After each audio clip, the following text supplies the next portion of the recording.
Hello, this is Verde, and I wanted to show you what was inside this box. Now, mind you, it's not Pandora's box, and there's nothing of high value in here, but everything that's in this box has a meaning to me, and I really love the cover art. Now, for a full explanation of why I want these books encapsulated, I will leave a post above the video, and you'll be able to see why I like what I like. Alright, let's get this open. Alright. So the first thing I want to get graded is Hydra Cat. Hydra Cat, first of all, if you haven't seen that shield, that is sick.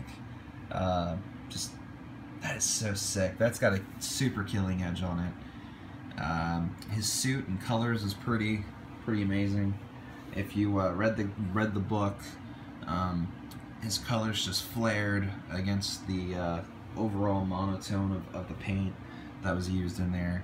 It was a really well done comic book, even though she's ugly as shit, and he was very short-lived. But it was a great comic, had a great twist, and it's actually one of my top comic books I'm reading right now. So, okay. The next one is number 17 of the Green Arrow in 52. The start of the Lemire and Sorrentino collaboration. This book was amazing for the run that they did. It basically breathed new life into what Green Arrow could be and what it could do, and it was very short-lived. I think it was like 33 they left off, or maybe even 32, and they went on to currently doing Old Man Logan, and I'm reading that because of these two guys. Otherwise, I would have never messed with Old Man Logan. These two are my dream team for any comic book line. So, this has a very special meaning to me, and that art is just sick. Oh, I love it. Alright. The next issue is the Superior Spider-Man #1. The first issue in the long, I think 33 or 34 issues in, of Dr. Octavius inside the body of Peter Parker. This whole run was just fun. He was the snarky asshole versus the snarky punk teenager who made whippy lines and stuff. This guy broke people, okay? He just brought a whole nother psychological edge to the comic book that Spider-Man has lost in its recent years. I love it. Just the suit and everything. Which also explains why I want to get the next one in capsule, which is Superior Spider-Man number 13 or 14. And that was the first appearance of his new Superior suit. Other than that, I mean... Alright. The #1 in Daredevil, The Man Without Fear.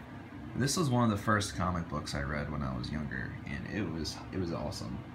But, you know, sadly, I was not a collector then, and my book got trashed. So, luckily, I was able to go to the Rock and Rooster and pick up a near mint issue for $6, pretty cheap. Which I'm surprised it's cheap, since it's a great story by Frank Miller. But, whatever. My gain, their loss. Secret Wars, Guardians of Nowhere, Issue 3, the manga variant, by Yasuhiro Naitao. If you don't know who Yasuhiro Naitao is, he's the guy that does Trigun, which was awesome.